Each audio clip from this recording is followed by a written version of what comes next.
नमस्कार दोस्तों, आप सभी का बहुत बहुत स्वागत है सक्सेस प्लस एकेडमी के प्लेटफॉर्म पर। मैं हूं सुमित चौधरी और आज के इस वीडियो में हम बात करने वाले हैं ओलंपिक खेलों में इंडिविजुअल कैटेगरी में भारत को गोल्ड मेडल दिलाने वाले पहले और एकमात्र भारतीय अभिनव बिंद्रा की बायोग्राफी और इनके अचीवमेंट्स के बारे में। देखिए दोस्तों, आप सभी जानते हैं ओलंपिक खेलों में भारत का गोल्ड मेडल जीतना एक सामान्य बात नहीं है। ये मैं क्यों कह रहा हूँ, ये आप जानते हैं कि 125 सालों के ओलंपिक खेलों के इतिहास में भारत ने सिर्फ 29 मेडल जीते हैं। ठीक है, उन 29 मेडल में सिर्फ 9 तो गोल्ड मेडल हैं और इन 9 गोल्ड मेडल की भी बात करें तो इसमें 8 तो भारत की हॉकी टीम ने जीते हैं और टीम मेडल हो गए 8। और इंडिविजुअल कैटेगरी में सिर्फ एक गोल्ड मेडल जीता है भारत ने और वो एक गोल्ड मेडल जीता है अभिनव बिंद्रा ने। इसीलिए भारत के लिए अभिनव बिंद्रा एक बहुत ही स्पेशल और एक्स्ट्रा ऑर्डिनरी प्लेयर माने जाते हैं। और इन्होंने कब जीता, देखिए 2008 में अभिनव बिंद्रा ने 10 मीटर एयर राइफल में गोल्ड मेडल जीता था बीजिंग ओलंपिक्स में। उससे पहले भारत ने जो लास्ट गोल्ड मेडल जीता था भारत की हॉकी टीम ने, वो जीता था साल 1980 के मॉस्को ओलंपिक में। तो मॉस्को ओलंपिक के बाद भारत को 28 साल का लंबा इंतजार करना पड़ा अगले गोल्ड मेडल के लिए। और उस गोल्ड मेडल का जो इंतजार है वो किसने खत्म किया? अभिनव बिंद्रा ने। तो इन अभिनव बिंद्रा की जीवन की क्या कहानी रही है, कैसा इनका सफ़र रहा है, कौन कौन से अचीवमेंट्स इन्होंने हासिल किए हैं, ये सभी बातें हम इस वीडियो में डिस्कस करेंगे। तो चलिए देखते हैं। उससे पहले मैं आपसे एक ये कोट इनका शेयर करता हूं कि इन्होंने कहा था कि practice is talent, perseverance is talent and hard work is talent. कई बार कह देते हैं ना कि हार्ड वर्क, कोई आदमी टैलेंटेड है, वो तो बाय बर्थ ही टैलेंटेड है, उसका तो इतना टैलेंटेड है कि उससे कोई दूसरा compete नहीं कर सकता। ये सब बातें एक तरीके से बहाना है। हालांकि एक कुछ टैलेंट हो सकता है किसी में, लेकिन प्रैक्टिस हार्ड वर्क इसका कोई तोड़ नहीं है। प्रैक्टिस हार्ड वर्क ये अपने आप में टैलेंट है। अगर आप कंटिन्यूसली हार्ड वर्क करते जाते हैं तो आपको एक दिन सक्सेस मिल जाएगी, ऐसा अभिनव बिंद्रा का मानना है। और इतने चैंपियन खिलाड़ी हैं तो इनकी बात आप मान सकते हैं। उसके अलावा एक बात इन्होंने और कही, कहा ए billion people but how many play. इसका मतलब क्या है कि हम कहते हैं ना कि भारत इतना बड़ा देश है, 130 करोड़ की आबादी है, लेकिन फिर भी हम ओलंपिक्स में इतने मेडल क्यों नहीं जीतते? इसका क्या कारण है? मान लिया कि 130 करोड़ की जनसंख्या है, लेकिन उसमें से कितने लोग खेलते हैं, कितने लोग सीरियसली स्पोर्ट्स की तरफ देखते हैं, उसको अपने कैरियर की तरह परस्यू करते हैं? और देखिए भारत में बहुत सी जगहों पे एक बात कही जाती है, कहा जाता है ना कि पढ़ोगे लिखोगे बनोगे नवाब, खेलोगे कूदोगे होगे खराब, ऐसी मेंटलिटी रखी जाती है। हालांकि अब ये मेंटलिटी धीरे धीरे कम हो रही है, लेकिन ऐसी चीज़ें होती थी कि स्पोर्ट्स में क्या रखा है, उसमें क्या करियर बनाओगे, नहीं है नहीं मेडल जीत पाओगे, तो एक नेगेटिविटी पहले से है। इसी वजह से क्या है, बच्चे शुरुआत से स्पोर्ट्स की तरफ नहीं जा पाते हैं, तो आगे चल के उनका compete कर पाना बहुत ही मुश्किल हो जाता है। तो इस चीज़ की तरफ भी हमें देखना चाहिए। हमारी जो एजुकेशन सिस्टम है उसको वोकेशनल सिस्टम उसमें लाना चाहिए, स्पोर्ट्स को भी मेन स्ट्रीम में लेके आना चाहिए, स्पोर्ट्स यूनिवर्सिटी होनी चाहिए। तो धीरे धीरे करके लोग इसकी तरफ अपना रुझान करेंगे तो मेडल भी ज़्यादा आएंगे। ठीक है, तो चलिए बात करते हैं अभिनव बिंद्रा की। कौन है, किस चीज़ के लिए जाने जाते हैं? तो ये तो उनका मेन मुद्दा है कि जिसके लिए जाने जाते हैं मैंने आपको बता दिया। एकमात्र भारतीय हैं जिन्होंने इंडिविजुअल कैटेगरी में गोल्ड मेडल जीता है, अभी तक तो यही है। उसके बाद आने वाले समय में भारत के लिए और भी लोग गोल्ड मेडल जीतेंगे। होपफुली अभी जो ओलंपिक खेल चल रहे हैं उसी में भारत के लिए कोई गोल्ड जीत ले। तो इन्होंने 10 मीटर एयर राइफल में बीजिंग ओलंपिक्स में यहाँ पे ओलंपिक्स में जीता था गोल्ड मेडल। और उसके बाद ये बहुत सारे लोगों के लिए एक इंस्पिरेशन बन गए। बहुत सारे युवा जो देश के लिए मेडल जीतना चाहते हैं उनके लिए एक मोटिवेशन का इन्होंने काम किया। सिर्फ बीजिंग ओलंपिक में नहीं, भारत के लिए इन्होंने बहुत सारे मेडल जीते हैं, एशियन गेम्स में, कॉमनवेल्थ गेम्स में, उसके अलावा शूटिंग चैंपियनशिप में, वर्ल्ड कप में, ये सब चीज़ें इन्होंने की हैं। तो उनकी बात भी हम आगे करेंगे। अर्ली लाइफ की बात कर लेते हैं तो 28 सितंबर 1982 को देहरादून की में एक पंजाबी फैमिली में डॉक्टर अर्पित बिंद्रा और बबली बिंद्रा के घर यहाँ पे अभिनव बिंद्रा का जन्म होता है। इनकी फैमिली बैकग्राउंड बहुत ही अच्छी रही है, ये वेल ऑफ फैमिली थी। इनके परिवार का एक अच्छा खासा बिजनेस था और मतलब पैसे वैसे की कोई कमी नहीं थी। इवन इनके यहाँ बड़े बड़े फार्म हाउस थे जहाँ पे इंडोर शूटिंग रेंज भी हुआ करती थी। इंडोर शूटिंग रेंज हुआ करती थी, इसी वजह से इनको शूटिंग की तरफ इनका रुझान गया, क्योंकि इनके पिता जो अर्पित बिंद्रा हैं वो अपने फार्म हाउस में जाके शूटिंग की प्रैक्टिस किया करते थे। उनको शौक था, शौकीन थे वो इस चीज़ के उस समय पे। तो इनको भी उस बंदूकों से लगाव हो गया, बंदूकों से लगाव हुआ तो उसकी वजह से इन्होंने भी उसकी तरफ देखना शुरू कर दिया। फिर ओलंपिक गेम हुए, उनकी तरफ देखा तो उसमें लोग क्या किस तरीके का प्रदर्शन कर रहे हैं, इस वजह से ये इनका जो बचपन है वो बंदूकों के साथ बीता, इस वजह से इन्होंने ये करियर परस्यू किया। तो ये जो बात है, ये अभिनव की खुद की बात कि कितने लोग गेम खेलते हैं, ये भी इनके साथ, इनको एक तरीके से ये एक तरीके से थोड़े लकी रहे इस मामले में कि इनको ये चीज़ पहले से मिल गई। लेकिन एक बात देखिए, बहुत से लोग ये भी कहते हैं कि देखिए अभिनव जो है वो एक चांदी का चम्मच लेके पैदा हुए, उनको इतना अच्छा फैमिली बैकग्राउंड मिल गया, इंडोर प्रैक्टिस करने के लिए शूटिंग रेंज मिल गई, उनको जर्मनी में भी प्रैक्टिस के लिए भेजा गया, तो उनके पास रिसोर्सेस की कमी नहीं थी। ठीक बात है, रिसोर्सेज चाहिए एक प्लेयर को अच्छा प्रदर्शन करने के लिए, लेकिन उससे ज़्यादा चाहिए एक हार्ड वर्क, प्रैक्टिस और उस गेम के प्रति डेडिकेशन जो इन्होंने दिखाया। 6-6, 7-7 घंटे की प्रैक्टिस करते थे, बार बार हार का सामना भी करना पड़ा, लेकिन फिर भी कभी हार मानी नहीं इन्होंने। बहुत बार देखेंगे आपको, आगे मैं आपको बताऊंगा तब कि कौन कौन से ओलंपिक गेम्स में क्वालिफाई भी नहीं कर पाए, लेकिन फिर भी इन्होंने हार नहीं मानी। तो सब चीज़ों का एक तरीके से वो चाहिए, जोड़ चाहिए, सिर्फ एक चीज़ से नहीं होगा कि आपको रिसोर्सेस मिल गए तो आप उसमें ओलंपिक खेलों में मेडल जीत सकते हैं, तो ये बात नहीं है। स्कूलिंग की बात करें तो दून स्कूल में पढ़े, जो कि बहुत ही मशहूर स्कूल है देहरादून की, बहुत बड़े बड़े लोग वहाँ से पढ़े हैं। उसके बाद आगे चल के सेंट स्टीफन स्कूल जो है उसमें इन्होंने अपनी आगे की एजुकेशन करी, सेकेंडरी एजुकेशन करी, जो कि चंडीगढ़ पंजाब में है। उसके बाद 2000 में इन्होंने अपनी हाई स्कूल एजुकेशन कंप्लीट करने के बाद ग्रेजुएशन के लिए इन्होंने यूनिवर्सिटी ऑफ कोलोराडो में बैचलर ऑफ बिजनेस एडमिनिस्ट्रेशन में डिग्री कंप्लीट करी। तो अच्छे खासे पढ़े लिखे भी हैं, बिजनेस में भी की इनके पास डिग्री है बिजनेस एडमिनिस्ट्रेशन की।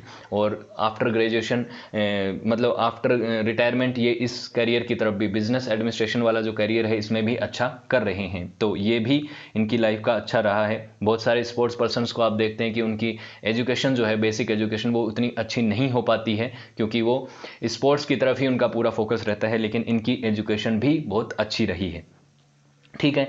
उसके बाद शूटिंग का मैंने बताया कि इनकी फैमिली में जो इंडोर शूटिंग रेंज हुआ करती थी, उस वजह से इनको शूटिंग का शुरुआत से ही चस्का लग गया था। लेकिन उसमें टैलेंट भी है और एक पोटेंशियल भी है कुछ अच्छा करने का। ये किसने पहचाना? ये पहचाना अमित भट्टाचार्य जी और लेफ्टिनेंट कर्नल ढिल्लों। जो लेफ्टिनेंट कर्नल ढिल्लों हैं ये इनके पहले कोच भी रहे हैं। तो इन्होंने देखा कि ये बच्चा जो है, छोटे बच्चे ही थे उस समय, तो ये एक अच्छा इसमें कर सकता है, ये जो शूटिंग वाला जो फील्ड है इस स्पोर्ट्स में अच्छा कर सकता है। तो इसीलिए इन्होंने इनको एक तरीके से गाइड किया कि ये शूटिंग में कैरियर को परस्यू कर सकते हैं। तो इंडोर प्रैक्टिस करते थे, अपने घर में करते थे। उसके बाद इन्होंने कंटिन्यूसली प्रैक्टिस करना शुरू कर दिया और आने वाले समय में इन्होंने सिर्फ 15 साल की एज में साल 1998 में कॉमनवेल्थ गेम्स में पार्टिसिपेट किया। तो उस समय सिर्फ 15 साल के थे, सबसे यंगेस्ट पार्टिसिपेंट थे उसमें कॉमनवेल्थ गेम्स में इंडिया की तरफ से। ये कॉमनवेल्थ गेम हुए थे कोलालमपुर मलेशिया में। इसमें किया, पार्टिसिपेट किया, कोई मेडल वेडल वगैरह नहीं मिला इनको, लेकिन यहाँ पे ये यंगेस्ट पार्टिसिपेंट थे और इंडिया को रिप्रेजेंट कर रहे थे। 15 साल का लड़का भारत को रिप्रेजेंट कर रहा था, यही एक बड़ी बात थी। उसके बाद आप थोड़े से ओलंपिक गेम्स में इनका कौन सा फील्ड है वो आपको यहाँ पर देख लीजिए।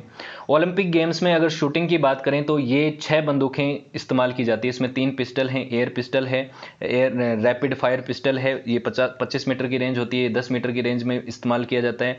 फिर फ्री पिस्टल है 50 मीटर की रेंज में। अभिनव का जो गेम है वो इस गन में है। एयर राइफल 10 मीटर में, .22 कैलिबर वाली जो गन है 10 मीटर की, इसमें इन्होंने अपना पूरा का पूरा कैरियर परस्यू किया है। लॉन्ग राइफल होती है 50 मीटर की, इसमें 3 पोजीशन होती हैं, वो मैं आपको आगे दिखाऊंगा कौन कौन सी पोजीशन होती हैं। उसके अलावा 12 गेज शॉर्ट गन जो है इसका एक अलग है, डबल ट्रैप स्केट वगैरह जो होती हैं, ये अलग अलग यहाँ पे इवेंट होते हैं शूटिंग के। इसमें इनका जो इवेंट है वो है 10 metre air rifle.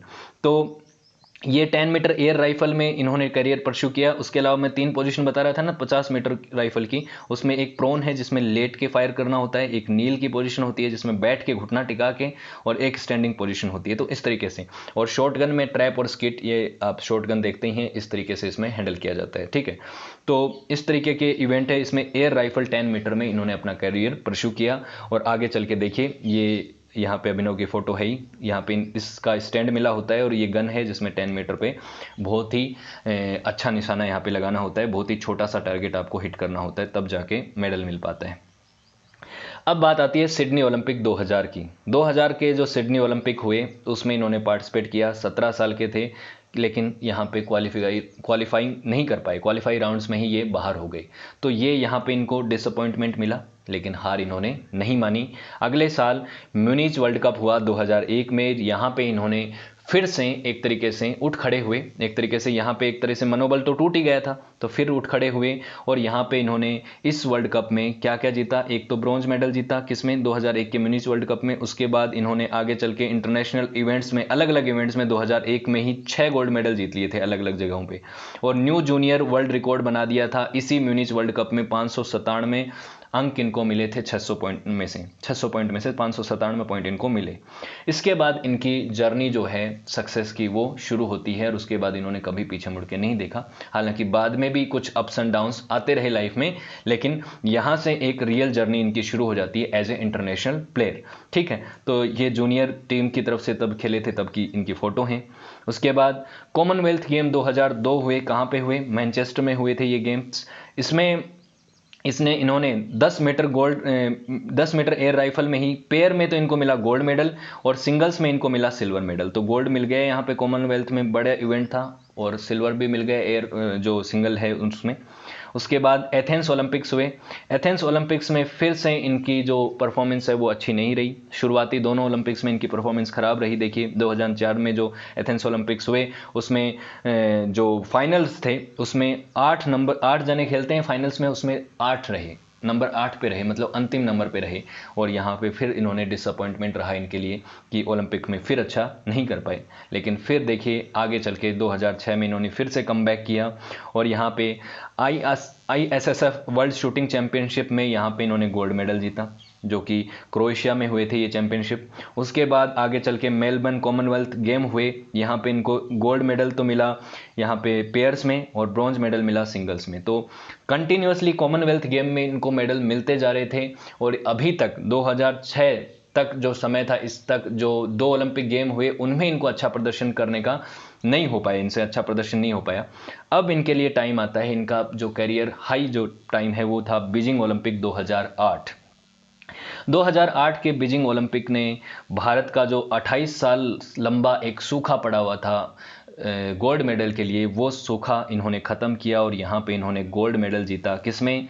10 metre air rifle event में। ओब्वियसली कंटिन्यूसली इसी इवेंट में पार्टिसिपेट कर रहे थे। सिंगल्स में इन्होंने ये 10 मीटर में इन्होंने जीता। 700.5 इनके यहाँ पे अंक थे, ये हाईएस्ट थे इनके। और उसके बाद 1980 के बाद ये भारत का पहला गोल्ड मेडल था। और यहाँ पे इन्होंने एक रिकॉर्ड बनाया कि वर्ल्ड चैंपियनशिप भी इन्होंने 2006 में जीती थी, और यहाँ पे ओलंपिक गेम्स में भी यहाँ पे इन्होंने गोल्ड मेडल जीता था। तो ये ऐसे एकमात्र भारतीय हैं जिन्होंने ये कारनामा किया है, और कोई ये अभी तक नहीं कर पाया है। तो ये वो समय है जब इन्होंने टारगेट हिट कर लिया, और यहाँ से कितने खुश लग रहे हैं। वैसे बहुत शांत स्वभाव में रहते हैं, ज़्यादा विचलित नहीं होते। कीप काम एंड हार्डवर्क वाला इनका एक तरीके से मंत्र है। और उसके बाद इनको गोल्ड मेडल जीता। ये वाली तस्वीर भारत के लिए बहुत ही एक तरीके से ऐतिहासिक तस्वीर है, जिसमें इन्होंने गोल्ड मेडल जीता था बीजिंग ओलंपिक्स में। उसके बाद 2010 के कॉमनवेल्थ गेम आए, जिसमें इन्होंने गोल्ड मेडल जीता फिर से। ये 2010 वाले वही गेम्स हैं न्यू दिल्ली में जो हुए थे, ऑर्गेनाइज किया था। उसमें कॉमनवेल्थ घोटाला और वो सब चीज़ें जब हुई थी वो आपको ध्यान होगा। तो इसमें गोल्ड मेडल जीता था 10 मीटर राइफल में और पेयर में। और इनके पेयर में पार्टनर कौन थे? गगन नारंग। गगन नारंग ने भी भारत के लिए ओलंपिक मेडल जीता है। कौन से में जीता है आप कमेंट सेक्शन में बताइए, मैं आगे बताऊंगा ये आपको।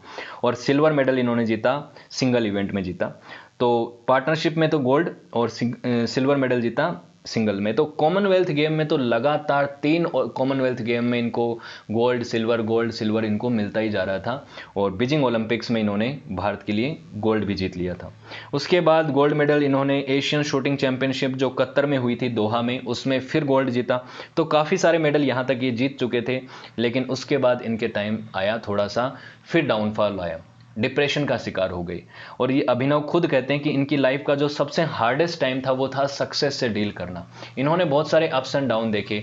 2 बार ओलंपिक्स में क्वालिफाई नहीं कर पाए, बहुत सारी बार इनको कोई मेडल नहीं मिला, लेकिन फिर भी वो समय इन्होंने आसानी से निकाल दिया। आसानी से तो नहीं, लेकिन निकाल दिया। डिप्रेशन का शिकार नहीं हुए। लेकिन जब इनको सक्सेस मिली और गोल्ड मेडल मिल गया ओलंपिक गेम्स में, तो उसके बाद उस सक्सेस से डील नहीं कर पाए और डिप्रेशन का शिकार हो गए।